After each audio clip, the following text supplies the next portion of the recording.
Hello, world! You're tuned into Web 3.0, redefining marketing and privacy.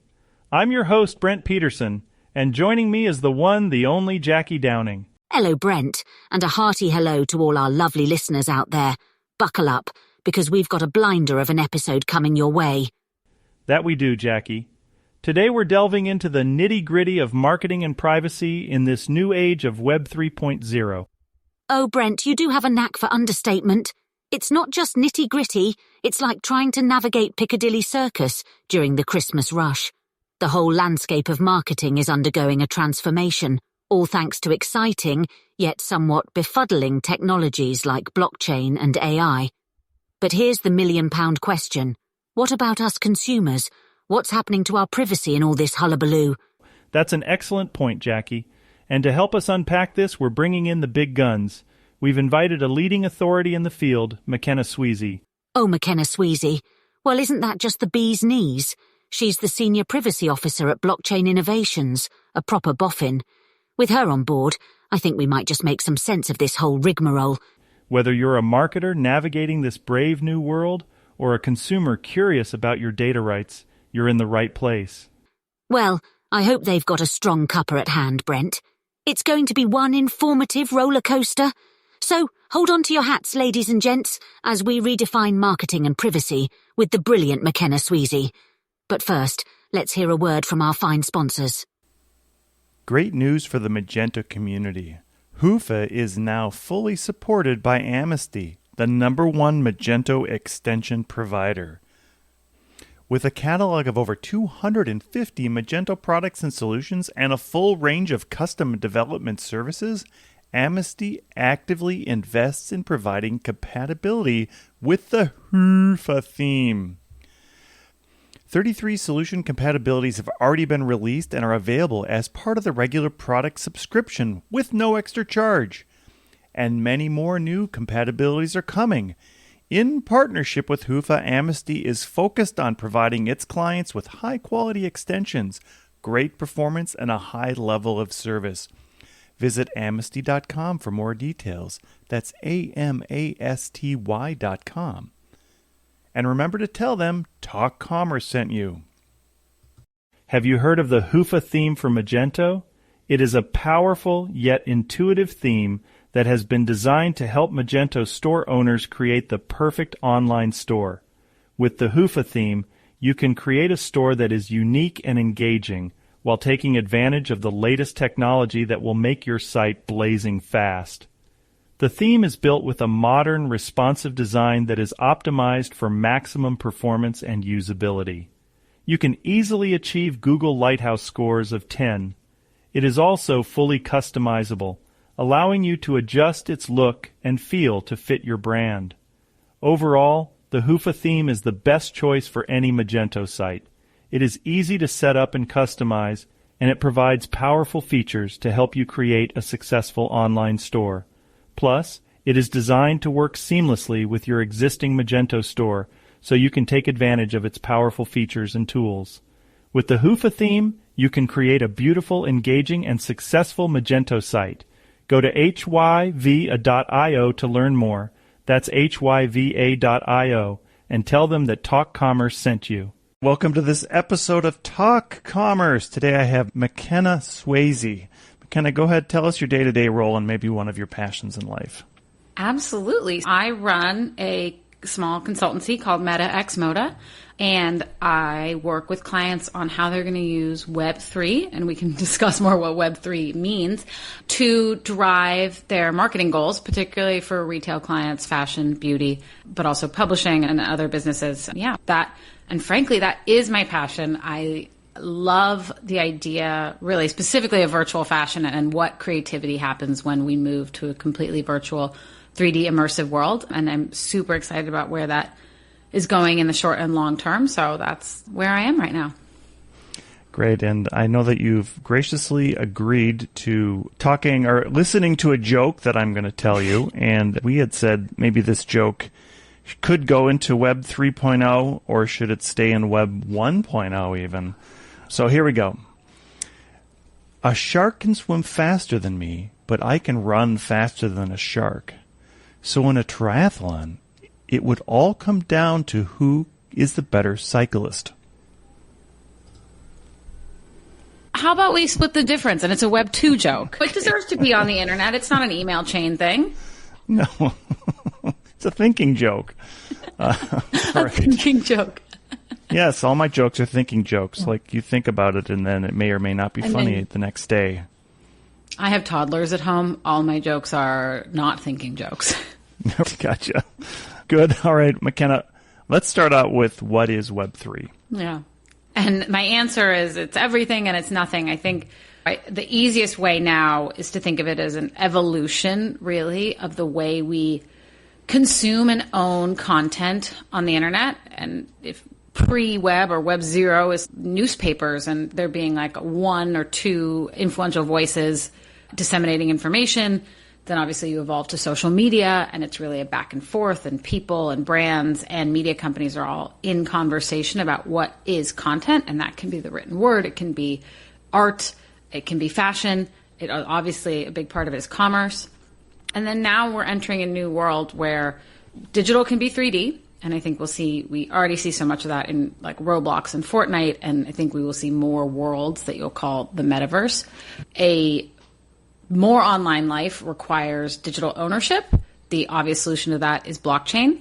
And blockchain works for NFTs. And I'm sure everyone has heard a little bit about the NFT craze, which has dropped off a lot lately. But really the idea that you can own something publicly that is digital, that's really important. And I think there's some other like para technologies. People put in augmented reality or even virtual reality with the headsets into this space. I think those are more tangential, but yes, I think it's 3D immersive worlds and us spending time online and then the ownership required to exist in those worlds. So mostly that's blockchain.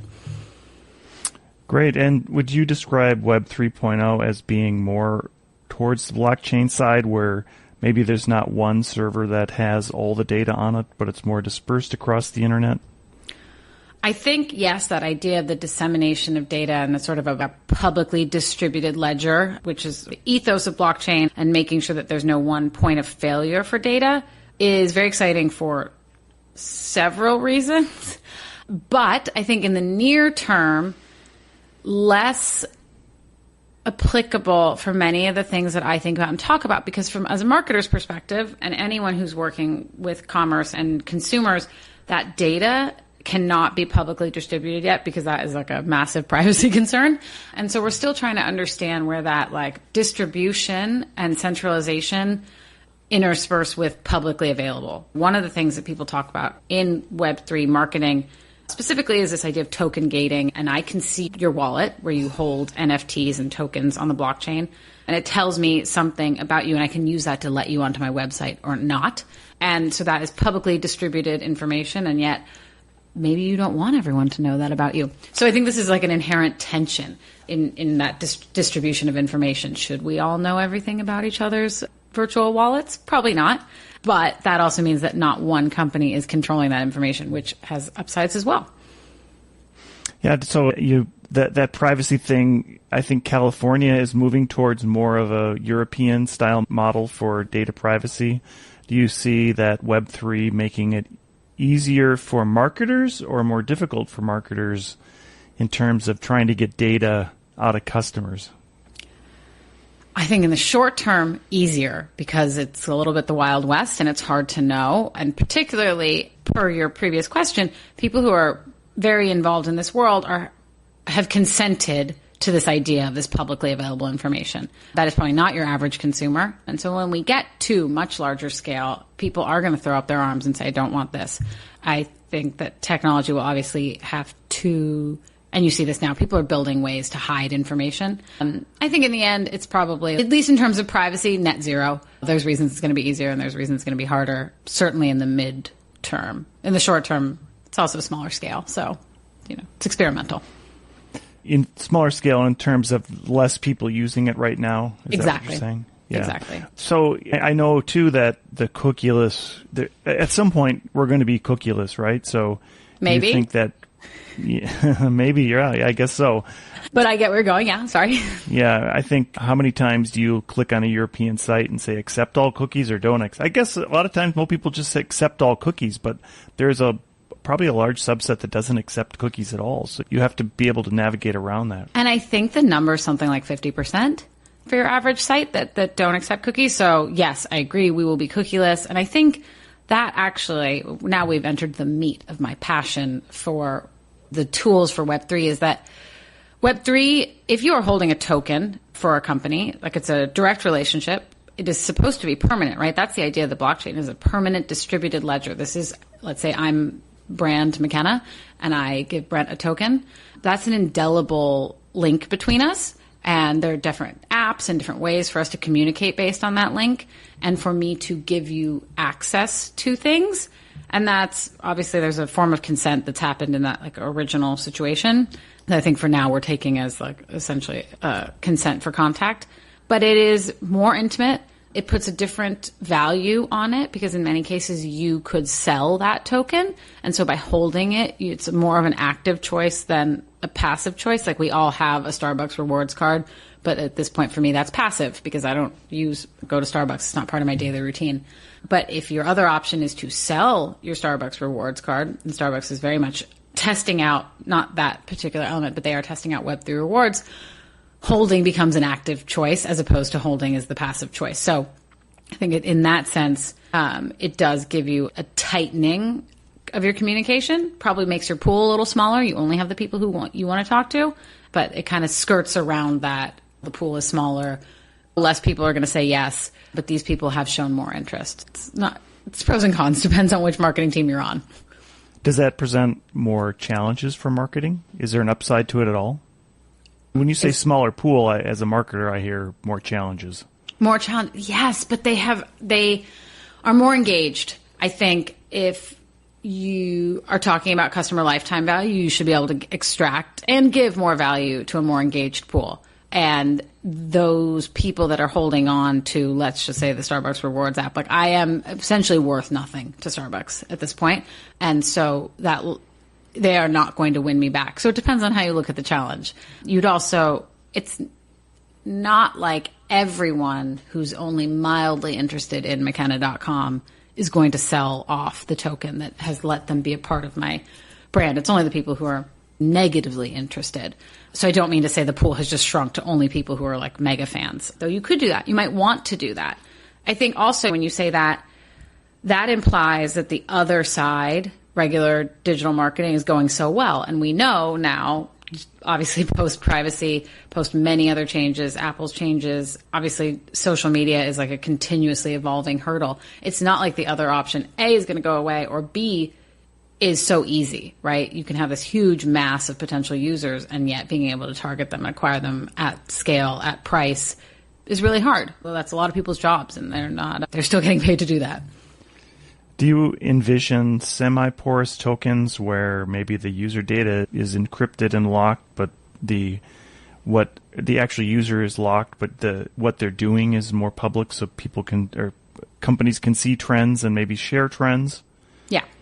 I think we will get to a place where I actually think onus is on the wallet and the obfuscating or obscuring the identity of the user, and you can tell the world which ones you want to show and how much information you want to show. I think the other mechanic here that blockchain makes really easy is paying for that information, and that once you have that address, you can actually pay someone truly to give you more demographic or behavioral or intent information. And that's great because that's what we've been doing all along by putting advertising on content. We're offering content so that you can see our ads. And this is just making that a little tighter and a little more obvious. I think the mechanics of that broadly are pretty easy to understand how it's going to work in practice. There's so many different ways it can work, from actually a brand to consumer direct conversation to having a publisher work as a middleman and there being some sort of content in the middle. But yes, I do think there will be multiple safeguards, including the ones you put up yourself, to say, I don't want to give away this information. Because obviously if every transaction is public, it wouldn't take very long to figure out your home address, the names of your dogs, and how much money you have in your bank account. Do you think that Web3 gives the advantage to the marketer, to the business owner, or to the consumer? Consumer. But that's a good thing. I actually think I just wrote a blog post about the idea of taking loyalty marketing and calling it co-loyalty, because once you have a consumer who has this token in your hand, and I referenced this before, they're in some sense, do not ask the SEC this, because this is obviously up for debate, but they are in some sense an owner. They have a more tangential, a more physical relationship to your brand, and that changes the way consumers behave, and it changes the way they perceive a company. And I've definitely seen this in some case studies, that consumers who feel like the brand are willing to spend more. They're willing to give more feedback. They're willing to disclose more information. I am a woman. I'm 24 years old and I have toddlers at home. And for a marketer, that's a goldmine of information. So I think the upside is for the consumer, but that actually subsequently is good for marketers. If you have consumers who don't feel, because what we're suffering with in digital marketing is consumers felt like they were getting the raw end of the deal. I'm giving you all this data, and now I'm going to need a place to just say, no, you can't have any of it. Zero, sorry, click, deny all cookies. So this gives the consumer a little of that back, but that's a good thing. And do you think we'll see at some point in Web 3.0 or the evolution of the internet that we have that, hey, you can share my external data, but you can't share my personal data with other people? And do you feel as like right now you get the benefit of using Facebook for free, which I don't know if that's a benefit or not. Yeah, exactly. By giving them that data, do you think there's going to be a trade-off in terms of that as well?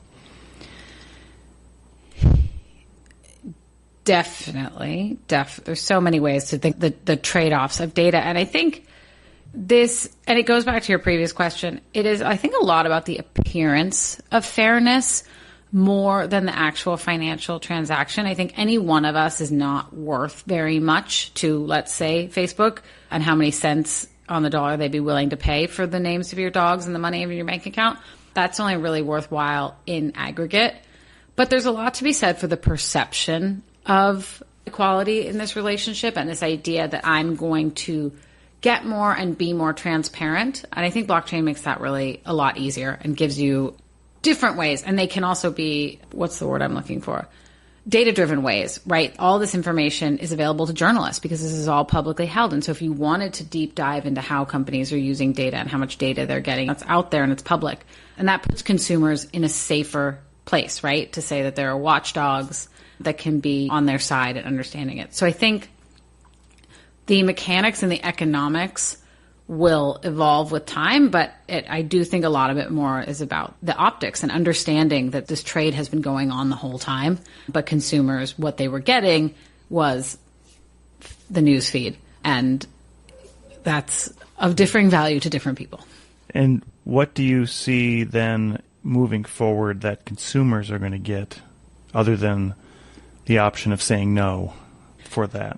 The option of saying no. I think that brands will be hustling to reward their best consumers. I think there is going to be an explosion of loyalty marketing tools that you should not know are blockchain based, right? That is like saying that you know how your internet works. I don't know how my internet works and I don't care. We're talking right now. It works fine.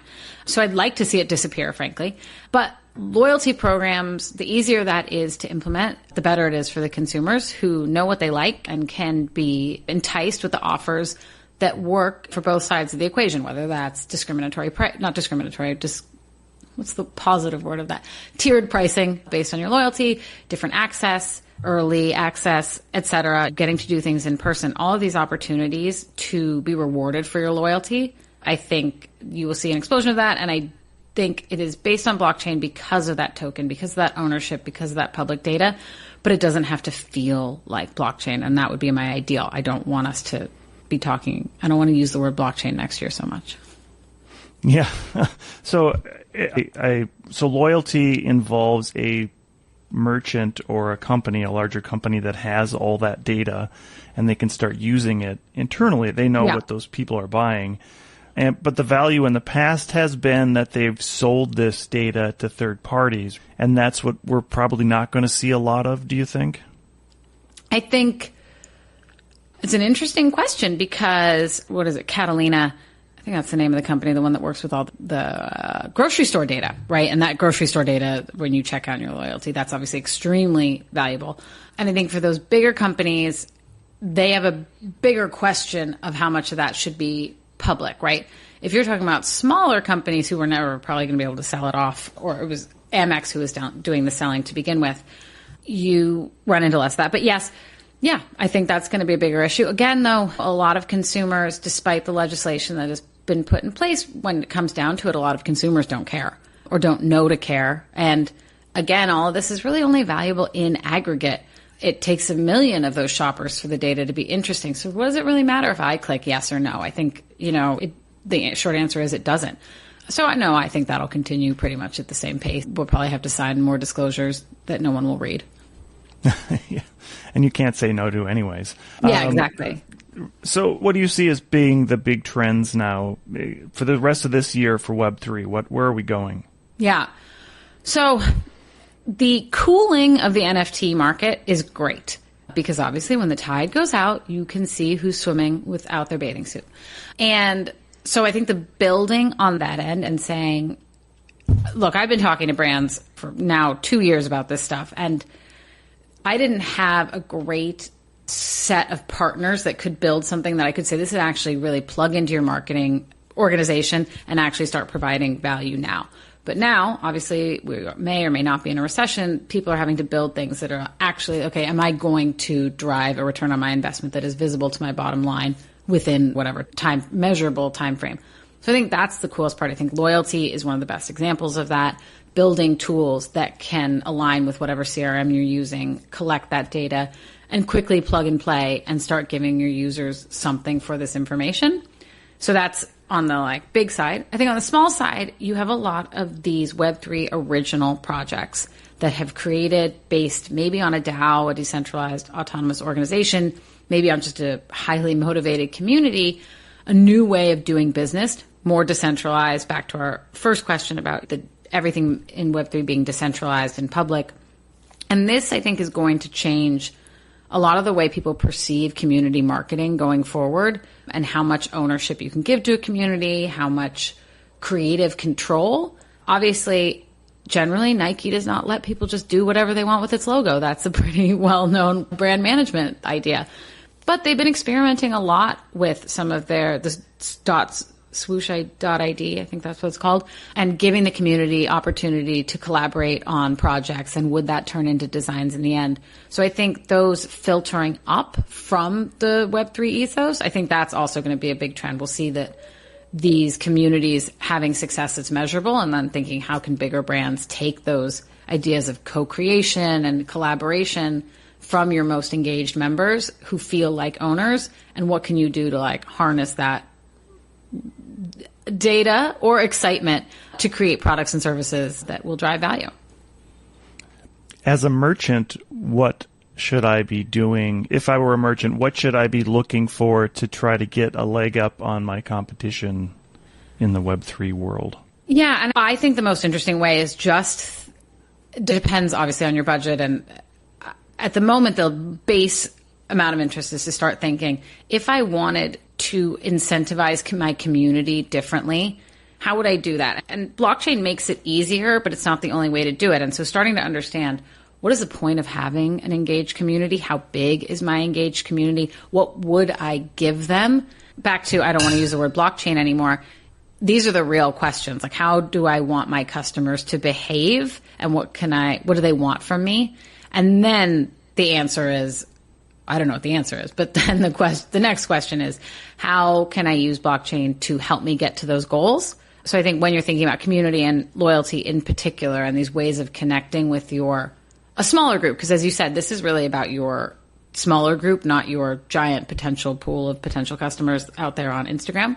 So I think educating yourself or not educating yourself, if you're in this business, you know it, but what questions would you like? What solutions would you like to get in tighter with your community to drive more value from that smaller pool of people? And then there's a lot of purveyors out there who have webinars and case studies who can say, this is what we're doing to build a community tool that will let you leverage this. But I think it's more for those kind of marketers to think, how could I superpower what I'm already doing? You mentioned active versus passive in the sense with the Starbucks gift card, Starbucks card.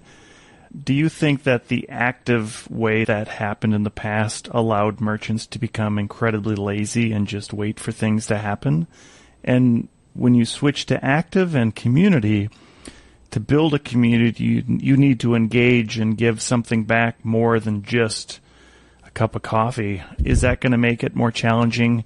Or is it going to just make our product and services even better because the merchant's going to want to spend more time thinking about the consumer? I think there'll be a split.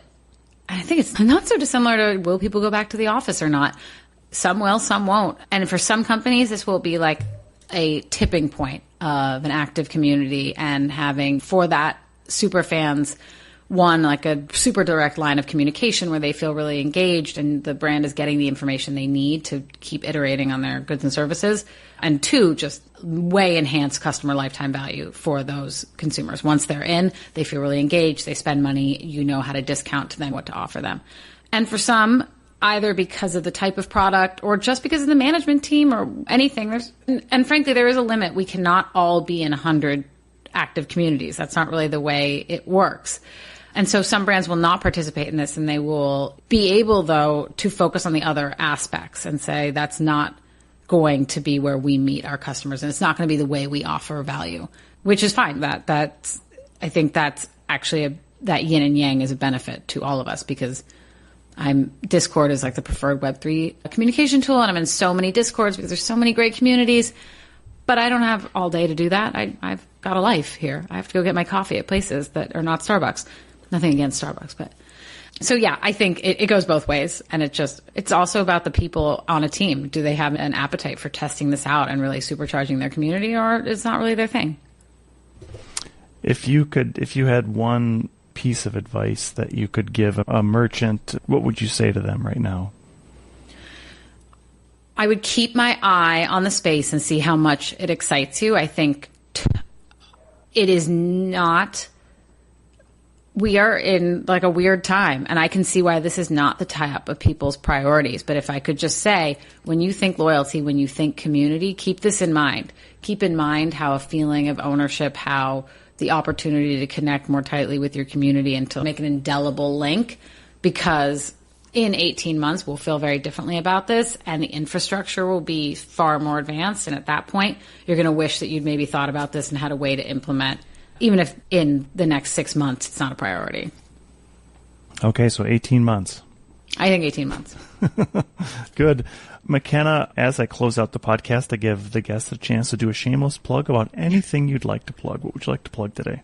I have a newsletter, unsurprisingly. It's called Meta X Moda, and that's also my website. So you can sign up. It's on Substack. I'm on LinkedIn with it as well. And yeah, I talk about these things on a bi-weekly basis. What do marketers want and need to know about Web3? Awesome. Perfect. I will put all your contact information in the show notes, and I appreciate you being here today. Thanks. It was a lovely chat. And I'm going to take your joke and run it by the 5-year-old, see what happens. Yeah, good luck. All right. Thank you. Thanks. Thank you for making it to the end of this episode of Talk Commerce. Please rate this episode wherever you download your podcasts. We are actively looking for people to participate in the Free Joke Project. Go to talk-commerce.com and sign up for your free spot on the Free Joke Project. If you are a business, I will do a 30-second elevator pitch in the spot to help promote your business. That's talk-commerce.com.